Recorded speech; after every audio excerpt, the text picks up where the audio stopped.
I believe that in 2020, justice is on the ballot. When in America, there is a father who is holding down 2 jobs and paying more taxes than the richest 400 families in America, economic justice is on the ballot. When in America, there is a mother who is in a parking lot of a hospital, afraid to walk through the sliding glass doors to get into the emergency room with her child, because she knows if she walks through those sliding glass doors, she'll be out of pocket a $4,000 deductible. Healthcare justice is on the ballot. When we are looking at teachers who across America and here in Iowa are holding down 2 and 3 jobs to get through the end of the month, education justice is on the ballot. When all over America there are women who are being attacked for their constitutional right to make decisions about their own bodies, reproductive justice is on the ballot.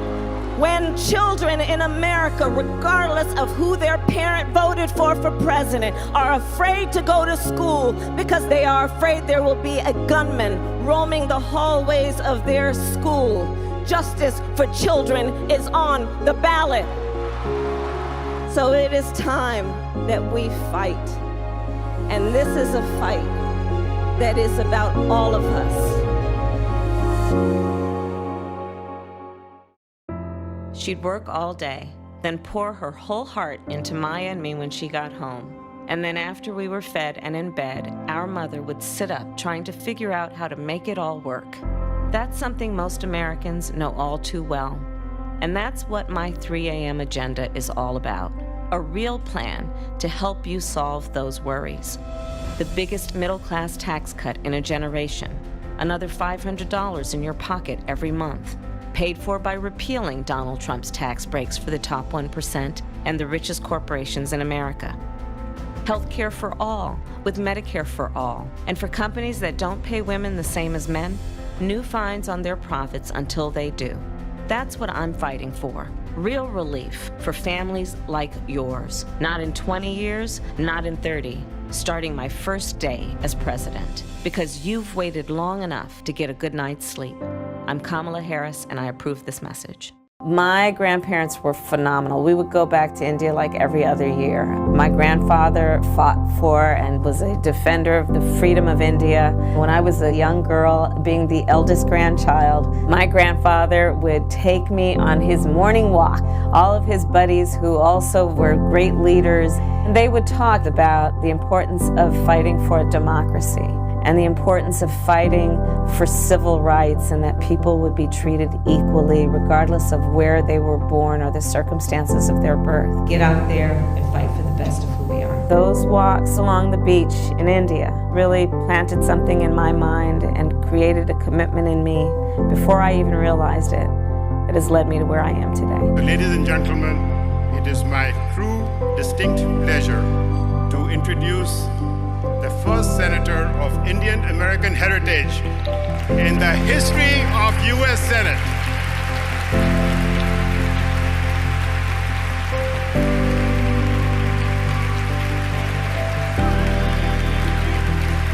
Please join us and text South Asians to 70785. My mother, who raised me and my sister, was a proud woman. She was a brown woman. She was a woman with a heavy accent. She was a woman who many times people would overlook her or not take her seriously, or because of her accent, assume things about her intelligence.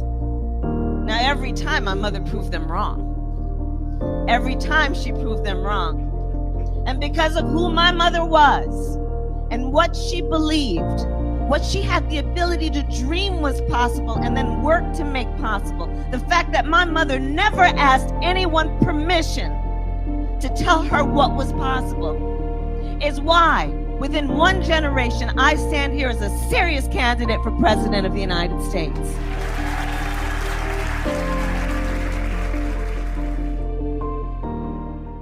One of the greatest strengths about who we are as a people is in our core, in our heart. We know we all have so much more in common than what separates us. Senator Harris is kicking off a 5-day bus tour. Look at my bus! Oh my God, I love it! Welcome to the bus, the For the People bus. I love being in Iowa. You have made me a better candidate. Today, California Senator Kamala Harris will be making a stop right here in Sioux City. It is the conversations that we've been having that have really given me a lot of perspective on some of the biggest issues that are facing us as a country. There are two groups of people raising our children. Parents, often with the assistance of grandparents and aunts and uncles, and our teachers. But we are not paying them their value. We fight for our country. That's the nature of who we are. If we have faith to see what can be, unburdened by what has been, we move mountains. Let's have a problem-solving president. Let's deal with the issues that are challenging us, and let's write the next chapter about the America we believe in. This campaign is about all of us. It is so much bigger than me. I cannot do this without you. I need you. Everything that you guys are doing out there that is about touching your neighbors and your friends and perfect strangers, it's about all of us knowing our power, each of us, to lift people up, right? And to remind them that we see them and we hear them and that they matter.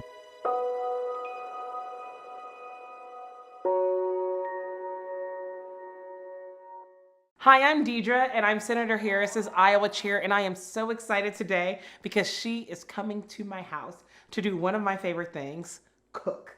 Hi, Deidre! You ready to cook? I am. Let's do this. All right, so what are we making? We are making apples with bacon.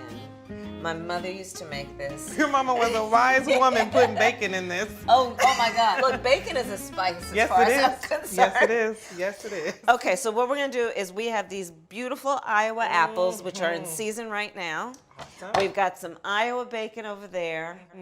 You know, there's so many of my mother's recipes that she never wrote anything down. It was just, Really? no, it was just a matter of watching. And so some of them I have been able to recreate. And you know, part of the problem is with family recipes, like my mother would not give up the family recipes. Like it was literally like, or she would say, oh, just a little bit of this and a little bit of that. Okay, while we're doing this, I'm gonna start the bacon. So you've always loved cooking. Yes, well my mother said to me, honey, you like to eat good food, you better learn how to cook. And let's just sprinkle it with a little nutmeg. So how much? Just a little bit. There you go. There you go. My goodness. I can't help myself. Start mixing that a little bit. Okay. Pretty. Right? It's nice to have around the holidays, like a holiday brunch. Yes. I'm gonna try this for Thanksgiving. Do you want to put a little of that bourbon in? Yes, Okay. let's drop a little bit in Okay, here. go on and put a little. Ooh, it's working. Yeah, and it'll caramelize. Smell that, Deidre. Oh my goodness. Right? This is gonna be great. Start with pancakes. One or two. Oh, I think two. Pancakes are meant to be stacked. And you have to combine a little of the apple with a little of the bacon. All right. Okay? Yeah. Life, liberty, and the pursuit of happiness is right here. So tell me about your first time in Iowa. I always love hearing about people's first times. Well, my first time in Iowa was in 2007. Oh, throwback. And I was here the week between Christmas and New Year's Oh my goodness. campaigning for a senator by the name of Barack Obama. Was it warm? It was warm by some people's standards, but not by this Californian standard. Did you bring the right coat? I brought the right coat. Good. I had the right boots, and there was no job too small or too big. One of the most memorable moments for me during that time in Iowa, and really one of the things that for that reason gives me the feeling I do about who Iowan voters are and the difference they make, is so I was here campaigning and preparing for the caucuses in 07. And I got to the headquarters, it was late, and they said, okay, is there anything else to be done tonight before the caucuses tomorrow? And they said, well, there's a senior center that nobody's gone to yet. Would you go? So I went there, and I started knocking on the doors of the various, like studio apartments where these seniors were living, African-American senior home. And, invariably, folks would answer the door, and I remember at least a couple of them saying, oh, baby, come on in. Can I give you a cup of coffee? Oh, you look a little skinny. You want something to eat? They always want to feed you. Always. And then I knocked on this one door, and the occupant answered the door. The chain was on. And she was this petite lady, must have been well into her 80s. Perfectly coiffed wig, perfect makeup, elegantly dressed. And she wasn't expecting anybody that night. And so she answers the door with the chain on, and I was really excited, and I said, hi, I'm Kamala Harris, and I'm here for the caucuses, and they're tomorrow, and I'm supporting Barack Obama, and are you gonna come and join us at the caucuses? And I was all excited. And she looked at me with a straight face and said, they're not gonna let him win. And I looked at her, and I realized what I was looking at, which is this lady in probably the 85 years of her life, all the indignity she has faced, all the injustice she has witnessed, and she is holding on to her dignity. And she wasn't about to suffer another disappointment at this stage of her life.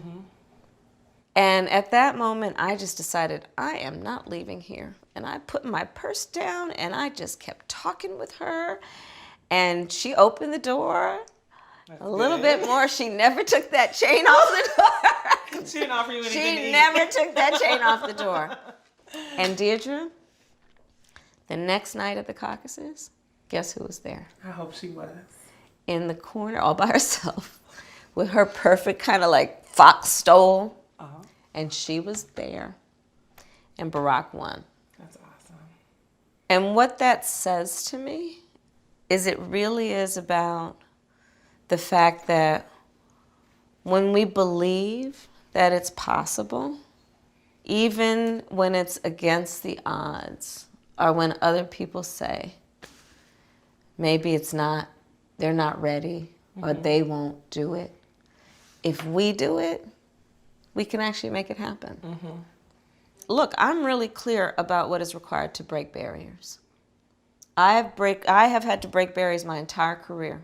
When I ran for district attorney of San Francisco, there'd never been a woman, there'd never been a person of color. People said, oh, no, it's just, nobody like you has done it before. It's not your time, it's not your turn. What did you tell yourself to keep going, just to bypass all that? I eat no for breakfast. I know that's right. That's right. And apple pancakes. And apple pancakes with some bacon. Yes. Hey guys, I'm here in Iowa with my incredible Iowa team, Deirdre, Will, and whatever you can do to continue to support us, it'll make a difference. Please visit KamalaHarris.org, donate $5. Or $10. Or 20, whatever you can do. Thank you.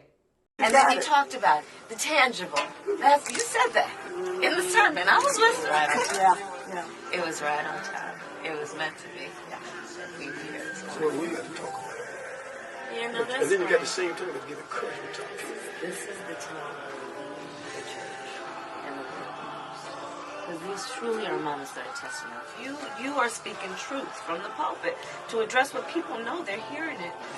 And that's always been the way of the church, right? To connect the word to what's happening out there. But that's my point. That's what I'm talking about. Where it speaks to all of what makes them right. We are deep of faith. We also are conscious about what's going on in the world and how it affects us.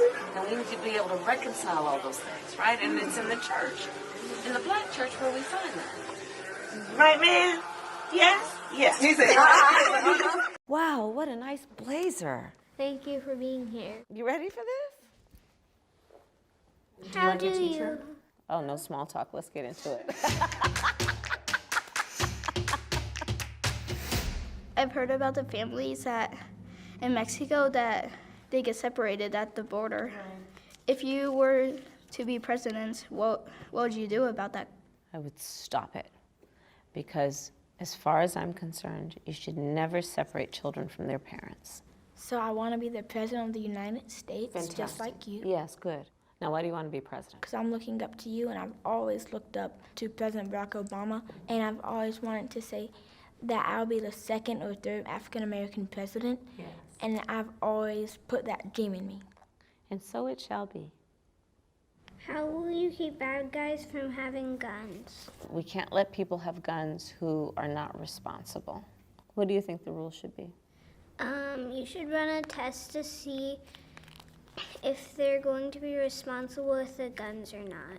That is excellent, and that's called background checks. Well, I go to a really awesome public school in Ames, but I know that some public schools across the country are kind of struggling. Would you do anything to help? We need to invest in our public schools because it is people like you, our young, brilliant leaders, thrive and do really well in public schools. Tell me what you're worried about. Global warming and school shootings. Yeah. How are you going to help stop climate change?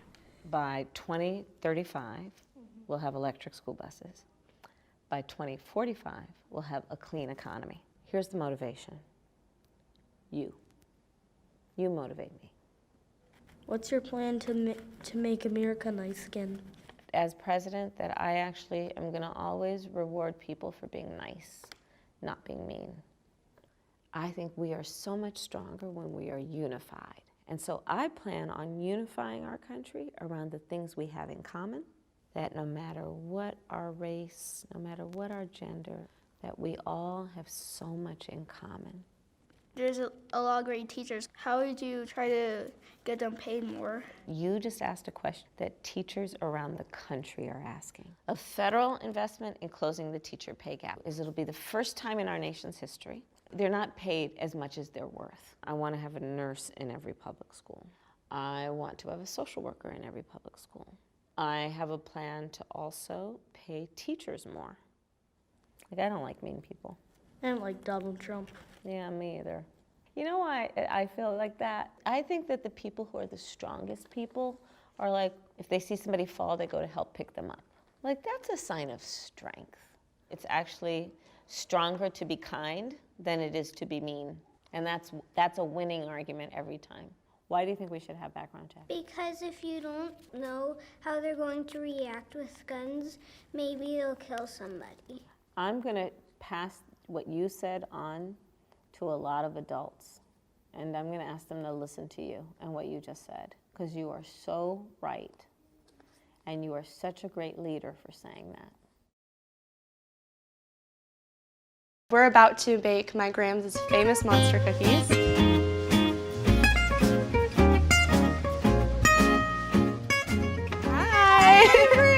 How are you?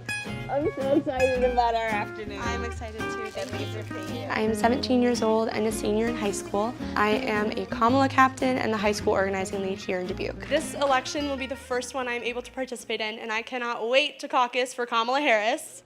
I am so excited. And let me just tell you, I saw how you have it handwritten. And this is exactly in my family how we've passed down recipes. Like these handwritten, and it's got a little bit of butter and sugar on it. Like it's been used. I love it. So, okay, tell me your grandmother's recipe. Well, it came from, she did potlucks with friends when she was a young mom in Spencer, Iowa. And she just got the recipe from someone there, and then you can see that she adjusted it. She didn't want the chocolate chips and she didn't want the nuts in it. Okay, but wait a minute. So your grandmother has the recipe that would involve a whole dozen eggs. So this is for how many cookies? Like 100. Literally, right? Literally like 100. Like this one that we're gonna make today makes about 30. Okay. And this is a fourth of the recipe. It's a whole situation. Okay, I got it. Yeah, we're gonna start with the eggs. Okay. So do you want to crack one open? Yeah. Okay. You can do it one-handed. Yes. You're a pro. Yeah, come on just now. put them right back Okay. Wow. Yeah. Huh? Yeah, okay. This takes a whole stick of butter, which seems like a lot. Yeah, no, it just makes it yummy. And then we have our sugar. Okay, and then we can mix a little bit here. Do you want to mix? Sure. Okay. Okay. This is the beginning of any good cookie recipe. I always, when I was a kid, I would just like dip a spoon in. Yeah. Oh, this part? I mean, it is just so yummy. I mean, what, butter and sugar? What could be better in the world? Yeah, yeah. I've never tried this though, as it is. It just, I don't recommend it. I mean, I do recommend it, but it's probably not healthy, but it's just really delicious. Yeah. Okay. Yeah, and then. So you don't do flour? We don't do flour. They're like interesting. This is like its substitute. Yeah. Yeah. Okay. Okay, maybe you're stronger than I am. Let me see. So then we're gonna do a tablespoon. Okay. Yeah. 1 tablespoon? Yep. Okay. Now we can mix it again. Okay. And then we're gonna add in the fun stuff. I have never had one of these cookies. I am so excited. Like a spatula was meant to do exactly, and then at the end just to eat. It's like just, yeah. Yeah. So we're only gonna put about 6 on the pan because they're gonna get huge. Yeah.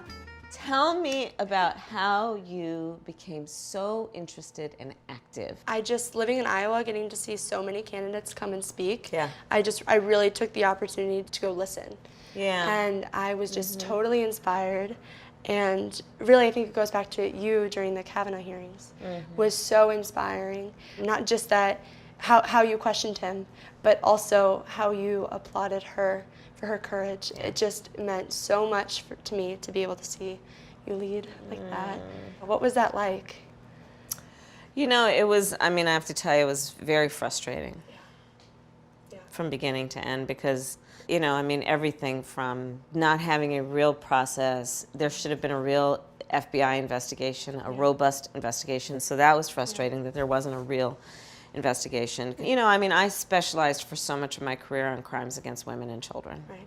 And for her to be treated so badly just made me mad. Yeah.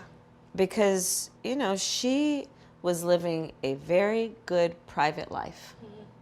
And she learned that he was nominated, and she felt it her civic duty to tell everybody what she knew, because she knew that what she knew should be considered before he's put on the court. Right. And she was very selfless in that way. Yeah. You know, and so that hearing, and by the time I spoke, and, you know, being one of the more junior ones on the committee, I was one of the last. I was so upset by the whole process that when I first spoke, I was like, you are not on trial. Yeah. I so admire her courage, because I'll tell you, there's something about what she did, and it was that great personal sacrifice that inspired so many people, women and men, because this is an issue that impacts men also, to come forward and tell their stories and have the courage to do it. Here's the thing, here's the beauty of it. You watching that, and then being inspired by whatever made you upset about it, but also made you feel a sense of connection to it, and then you took that into a role of leadership. When I see her next, I will tell her about Avery, right? You inspire so many people who you may not even realize are being inspired. Yeah. That's what Dr. Ford did for you, and that's what you're doing for so many people. Yeah. Okay, let's put these in the oven, come on. And then we'll just time it. Okay. I think the recipe said, what, 10 to 15 minutes? 10 to 15 minutes. I'm going in. Okay. Oh my God, I've been looking at this guy. Oh, look at how that just bends. Right? Yeah, they're like soft. Mm. You like it? Mm-hmm. Good.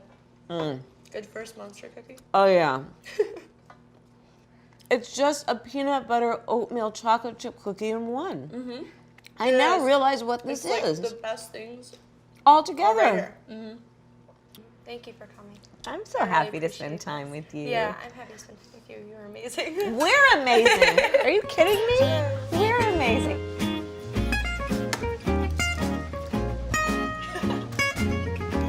Yeah, okay.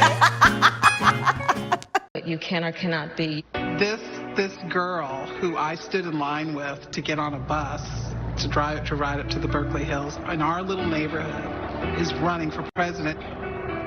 I'm extremely proud. Extremely proud. When you talk about what kind of impact something like this would have when you're able to see someone come through those barriers, that frees not only yourself, but generations. I'm so proud of her, beyond words.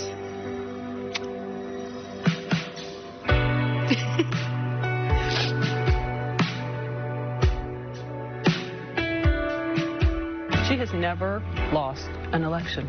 She ran for freshman rep, she won. She ran for DA, she won. She ran for Attorney General, she won. She ran for Senate, she won. She's running for president.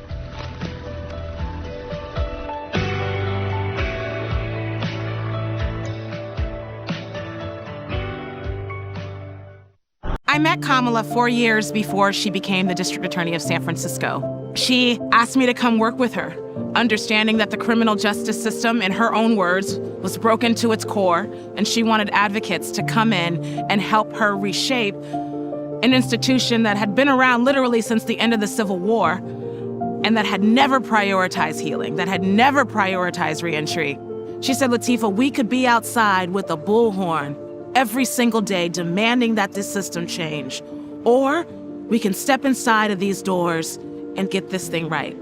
It may not happen in our lifetime, but if we don't try, we're complicit in the evils of this system. We created Back on Track together. The core of Back on Track was to provide opportunities for young people involved in the criminal justice system to get them out for good. I'd never seen a DA that committed who really sees the humanity of folks who are struggling the most, that victims and offenders alike often have the same story, often are the same people. And the work that we did in walking hundreds of Black and brown young people out of jail cells every morning, asking them, will you go into a program designed by this here district attorney, where if you want to work, if you want housing, if you want childcare, she will drop your case. 15 years ago, that was revolutionary.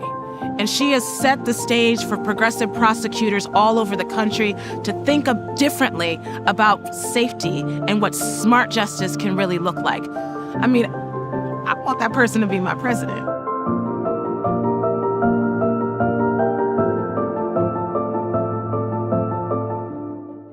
Could I be unconventional and just say a couple things instead of ask a question? Sure. Okay.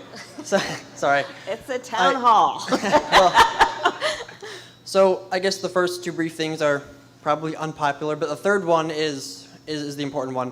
First, and it's important to know, I do disagree with a lot of the things on your platform and others, and I am a Republican. However, the third and most important one, and the reason I'm saying this, is because I sincerely do appreciate your time and efforts coming here and sharing with us your opinions and things that you think, and also that when inevitably the campaign gets nasty, no matter who you're running against, not all of us believe that is the right way to go. Yeah. So thank you very much. I appreciate it sincerely, and God bless your evening. I want to thank you for being here. I want to thank you for having an open mind. Listen, part of the beauty of our democracy is that we debate, we discuss, we often will disagree, but we have the same motivation. I know you're here because you love our country, and I'm here for the same reason, and we may have other different ideas about how we go about expressing that love and strengthening our country, but I know we're on the same page in terms of where we're coming from. And I know that about you because you're here right now, and you had the courage to stand up and say what you said, and that means a lot to me. So thank you. Thank you. And on that point, I will say to you that I truly, truly believe that some of the biggest challenges that face our country are not just bipartisan, they're nonpartisan. Truly, look, even if November of 2016 had turned out differently, we would still be, right now, a nation in flux and a world in flux. Just think about it. Around the world, we have ascending and descending economies right now, right? Population shifts in large part because of climate change. Right? We're in the midst of an industrial and digital revolution. There is so much happening, globalization. There is so much change happening in our country and in the world right now. And it then presents a question. It presents a question, which is a very significant one, which is what as a nation will be our standing? What will be our definition? What will be our strength? What will be our significance? I strongly believe these questions are at play in this election. It is so much bigger than, you know, the guy who's in the White House right now, which may be the motivation for a lot of Democrats, but I'm going to tell you guys, I believe there is so much more at stake right now. And the question will be, are we going to hold on to our strength, but in a way that is respected and honored? Are we going to pay attention to the fact that I believe all of this disharmony, all of this staring at our belly button over the last couple of years, fighting each other, is making us weaker as a nation. It is making us weaker. The world is passing us by. I'm going to tell you part of what I believe, and I will say this now, and I will say it again and again to anybody who will listen, including my colleagues who are across the aisle, as they say. We better come together and fix some of this stuff, because ain't nobody else going to come in here and do it for us. Ain't nobody else going to come in here. And so, you know, we may disagree on certain things based on ideology or perspective, but there are certain things that are fundamental, like education, like infrastructure, that we just got to health. And we didn't even begin to talk about health care, which, of course, I believe strongly should be a right of all and not a privilege of just those who can afford it. You know, this is one of those moments, I think, that we are all going to rise or fall together. On these critical issues, we're going to all rise or fall together. And so as we look at this 2020 election and what is before us, there is so much more at stake, which is obviously why you all are here right now, because you know how much is at stake. And so instead of doing all the things you could be doing at home or with your families, you're here. And I can't thank you enough, because we are truly all in this together. So thank you all. Thank you.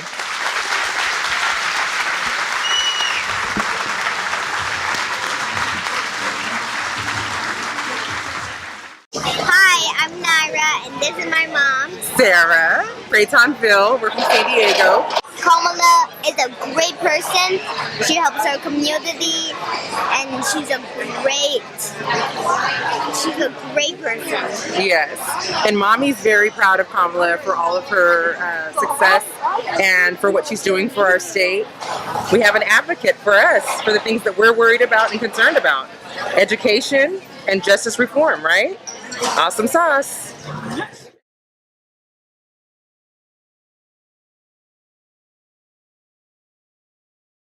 We're going to have to figure out a way to go out there and give people something to believe in. So we just had a small family dinner. And many of you have met my nephew, my godson, Alexander. So Alexander came up to me about 20 minutes ago, and he was teary. And I didn't know if one of the other kids had kind of done something. I didn't know what was going on. I said, "Come here, little man, what's going on?"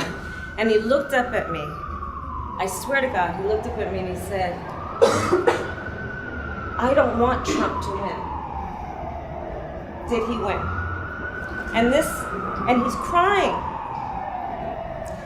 And I mean, so the tears of joy we shed when we elected Barack Obama, and then my little godson's tears tonight, because we might have elected Donald Trump. This is some shit. And so, once again, our team, I think, will have to do what we always do, which is be prepared to fight and to roll up our sleeves and fight. And us being, you know, with bravado we say, right, the biggest state, the first open Senate seat in a long time on this hemisphere, and the 5th largest economy in the world. I need you guys for what we're going to need to do now going forward, because I think our campaign is actually not over. But it's a different kind of campaign. It's not to win an office, but it's going to be a campaign to fight for everything that motivated us to run for this office in the first place. Because I think there is no question that everything that we have been talking about in terms of everything from criminal justice reform to climate change to immigration, this shit is now really on the line. There is no guarantee that we are any closer than ever before, and we may actually be further behind. And when I look at my little nephew and he looks up at me, he's looking at me for inspiration, and I'm trying to find the words to tell him something that makes him feel better. And so I actually, because he loves superheroes, I started to say, well, you know how like your superheroes, like when they're facing a challenge and like the mean guys are coming at them, what do? And he said, they fight back. And I said, yeah, so we have to be like superheroes. And it's okay to have emotion. Superheroes, all good ones, have emotion. But we're gonna have to fight. So I think we have to figure this stuff out kind of quickly. But we gotta figure out how to go out there and give people a sense of hope. I've been talking on the trail during the course of the campaign because I've observed, all of us who have done criminal work know this. Whenever you've dealt with people who are bullies or are violent or predatory, it's interesting how when people are under attack, the people who are being attacked usually do one of two things. They either fight back or they retreat. I'm so afraid that if this guy actually won, we're going to have whole communities, folks, who are just going to retreat. They're going to be so damn scared about what this all means for them. So it's a time to celebrate. We're going to have to find this balance tonight. It's a time to celebrate for sure. But I think this is a night for, the fight call. That's right. And these are these moments where I really wish that I had taken more psychology classes. Hi. If I'm elected, you won't lose one plant. You'll have plants coming into this country. You're going to have jobs again. You won't lose one plant, I promise you. Unbelievable. Yet tell the people at Lordstown that. But I meet with Putin and they make a big deal. Anybody could have listened to that meeting. That meeting is open for grabs. The whole Russia thing, it's a hoax. Open for grabs? You know what he has made open for grabs? The United States of America, and he's selling us out. He's selling out our system of justice, not to mention that he has sold out working people and sold out our values. It's fascinating. If it weren't so troubling, it would be really incredibly fascinating. And these are these moments where I really wish that I had taken more psychology classes. The typical family of four earning $75,000 will see an income tax cut of more than $2,000. The numbers will speak. Tax bill signed by the President of the United States cuts the taxes of the top 1% and the biggest corporations of America. 60 of the biggest corporations, no taxes last year. The president had often talked about fortifying a border wall with a water-filled trench stocked with snakes or alligators, prompting aides to seek a cost estimate. He wanted the wall electrified with spikes on top that would pierce human flesh. After publicly suggesting that soldiers shoot migrants if they threw rocks, the president backed off when his staff told him that was illegal. But later in a meeting, aides recalled he suggested that they shoot migrants in the legs to slow them down. That's not allowed either, they told him. He's talking about torture, and he's talking about maiming people. And he's talking about brutal acts of violence that would be caused by the government of the United States of America against people who are fleeing some of the worst injustices in the world. The most ridiculous thing I've ever heard. There was no collusion with Russia. Literally, Donald Trump plays Alec Baldwin so well. It's just amazing to watch. He's such a good actor. No and collusion. They say, I have the most loyal people. Did you ever see that? Where I could stand in the middle of Fifth Avenue and shoot somebody and I wouldn't lose any voters, okay? See, so Maya Angelou told us years ago, she said, listen to people when they tell you who they are the first time. And Donald Trump told us when he was running for president who he is. He thinks he can commit a crime in plain sight. That's what he's been doing since he's been president of the United States. He thinks he is above the law, but here's the thing I can tell you, and as a former prosecutor, I say this with great conviction. No one is above the law, including the President of the United States.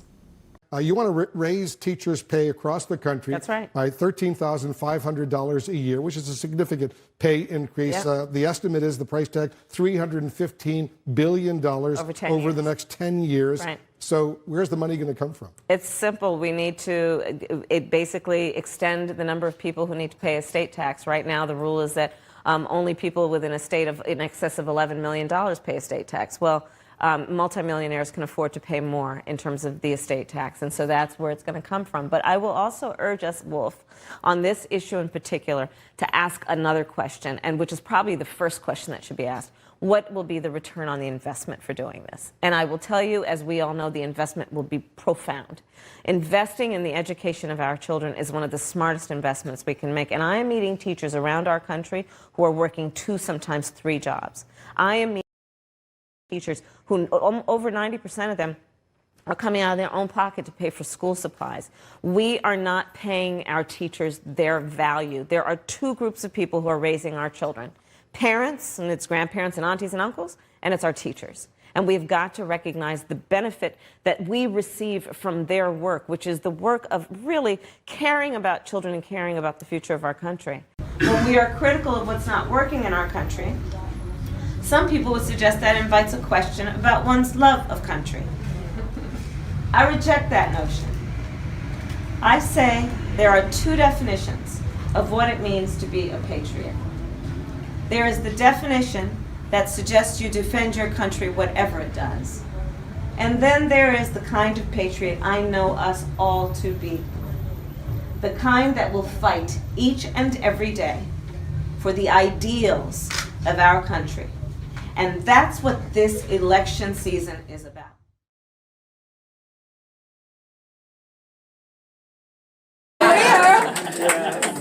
And so when I had the opportunity when this election came along to support a strong black woman, there was no choice. Because I remembered where I came from. And I remembered all of these strong black women that were in my life and how they wanted the best for me. Sometimes they were hard on me because they wanted the best for me. Not all the time that they just give me what I wanted, but they gave me what I needed. And see, this country, at where we are in this pivotal moment in the country, we need a strong black woman. We need a strong black woman, y'all. And so I am so encouraged. I am so excited. I am so honored to be supporting Senator Harris.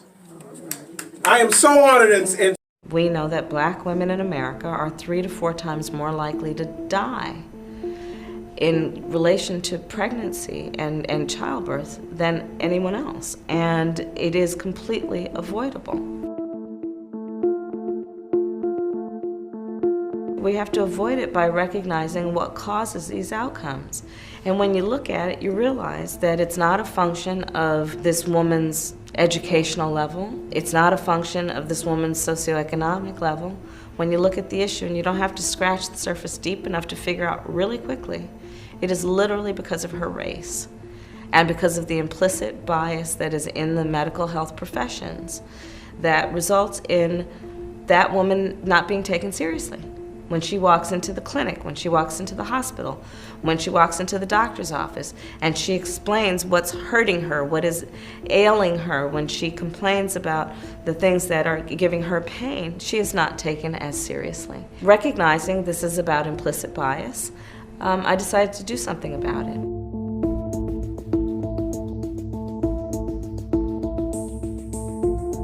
We wrote a bill that acknowledges the fact of implicit bias and then seeks to address it by specifically requiring that medical schools, nursing schools teach these soon-to-be professionals about their bias so that we can, as much as possible, eliminate bias from the system and ensure better outcomes for women, and in particular black women in the medical health profession.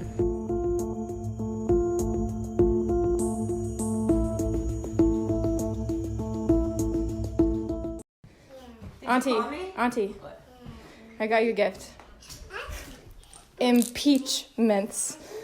Thank you so much for everything you do for high schools. I was scared every day. So here's the thing. You're right to feel that way, but you also have to remember that we're all in this together, okay? And you always have to remember that you're not alone. Do you hear me? You always have to remember that, okay? And I just don't want to die. no, baby, you're not gonna die. You're not. You're not. And we're gonna be smart, and we're gonna fight. We are gonna win, and we're gonna take on the people who are just failing to have courage. Okay? We're gonna do this. All right? We're up for this fight. You remember that, yes? You remember, and also remember something.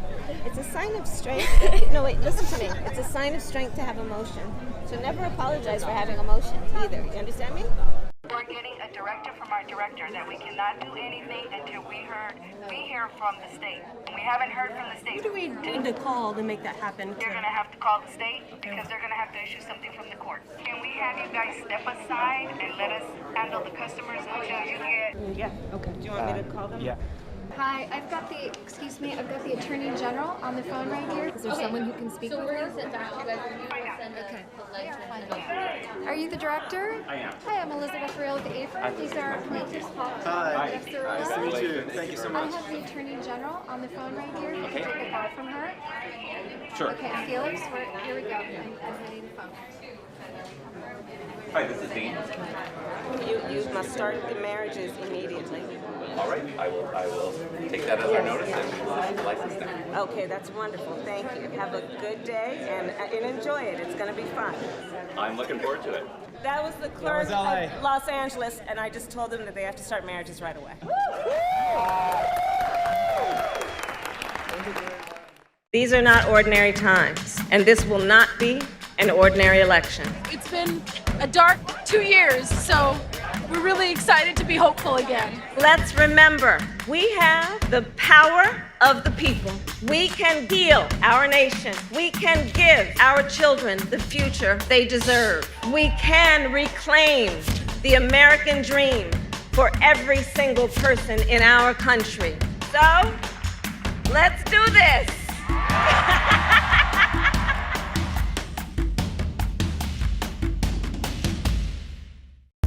I think the biggest thing that I fear, or the thing that bothers me the most, is not just the amount of close friends and family members that I have who are currently incarcerated right now, but what's waiting for them when they come home. There are a number of things we need to do. First of all, we need to just start with how we think about it. And I think about it mostly in the context of an age-old principle. You know, the Bible teaches us about redemption. Right? The point being that we will all make mistakes. And for some, that mistake will rise to the level of being a crime. A civil society, a just society, a fair society allows people a way to earn their way back and give them the support to do that. We're not doing that. If you had, what would you have said to President Trump about his mocking of that very memory at his campaign rally last night in Mississippi? Stop being mean. Stop being mean. I mean, listen, I'll tell you as everyone knows, the hearings that we had where Dr. Ford testified were in the smaller room where we normally meet, as opposed to the larger room where we had the initial hearings for Judge Kavanaugh. And so it's a pretty intimate setting. And at the point that she was asked, I'll paraphrase, but I think it was Senator Leahy who asked her, what do you remember most?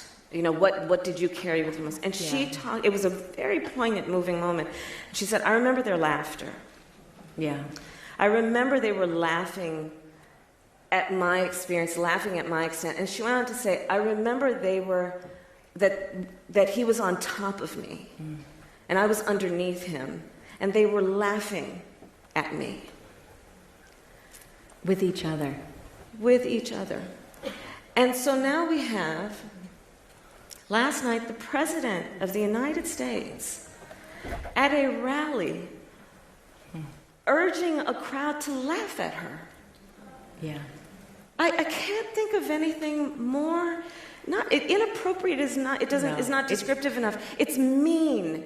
It's mean, and it is completely without any level of empathy about what her experience was. He clearly watched her testimony.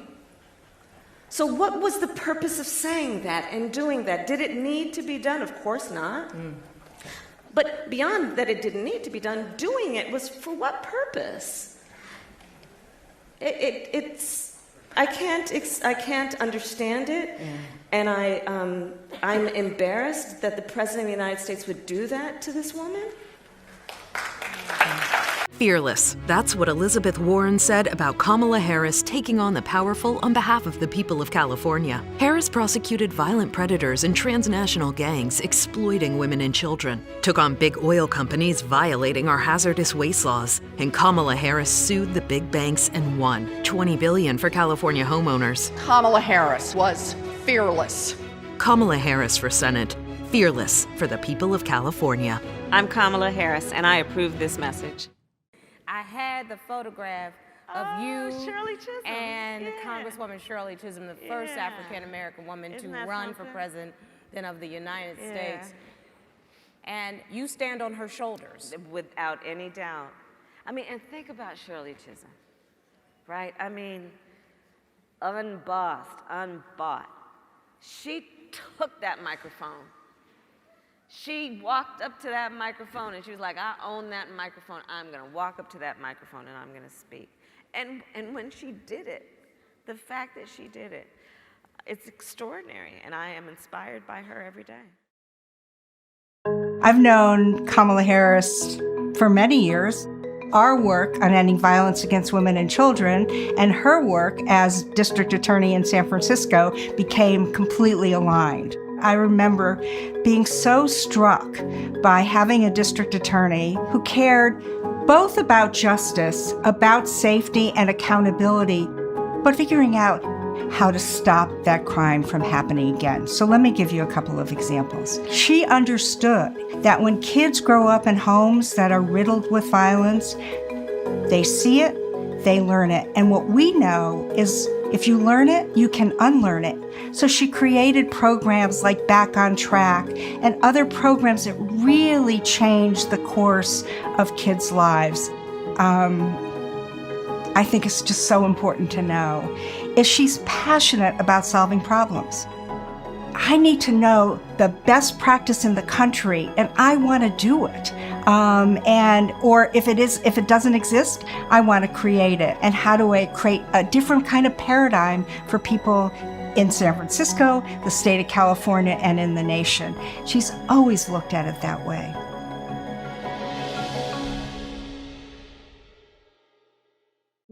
July 17, 1996, I lost my youngest son. I lost him to gun violence. It devastated my family, it devastated the community. It was 96 homicides that year in San Francisco, and my son was number 53. I had to fight. I couldn't stay silent. I had to do something. The mothers, many of us got together and tried to figure out a solution. Kamala Harris was the only one speaking our language. It was like as if she, too, had lost someone to gun violence. That's how it felt. That's the kind of person she is. She felt our pain. She understood that firsthand. You know, she attended those funerals, you know, and she kept her office door open. She was a friend in the criminal justice system, and that's what we need. Finally, we had someone in our corner. Finally, someone understood what we were going through with the devastation of gun violence and the impacts. And that's the kind of person we want to run our nation. We need that kind of leadership from somebody who will keep the door open, not shut the door. We need leadership like that.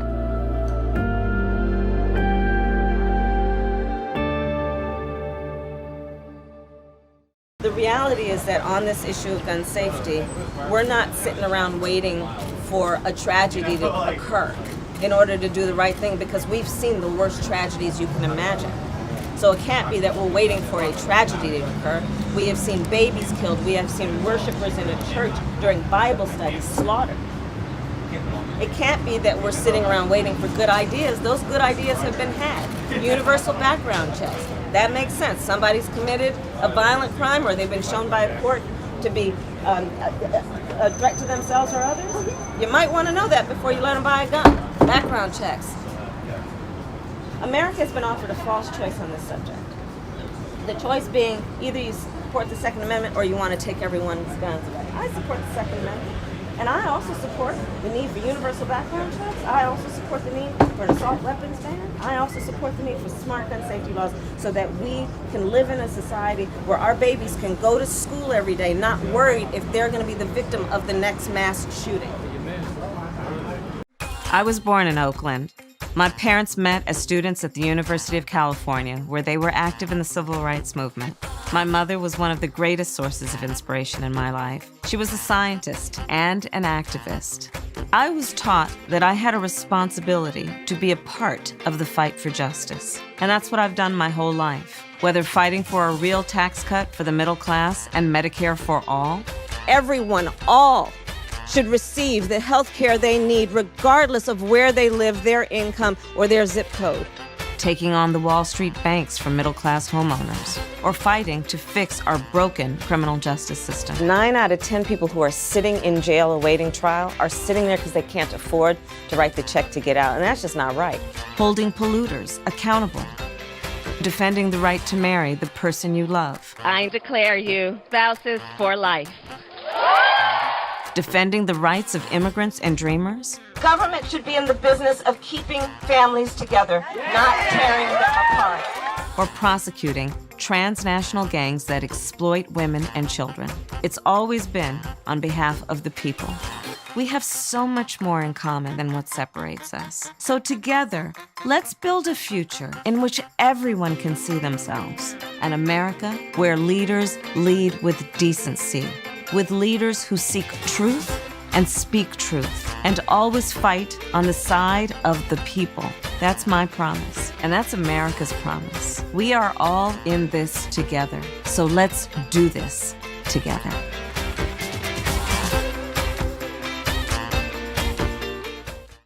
I pledge Okay, I pledge to be kind and respectful to be kind and respectful to everyone, to everyone, serve my community, to serve my community, lift up others, lift up others, to be brave and help others, to be brave and help others, to have courage when faced with a problem, when faced with a problem, stay positive, help others to build self-confidence, show love to my friends and neighbors. to show love to my friends and neighbors. I promise to be to be a fearless weepy warrior. a fearless weepy warrior.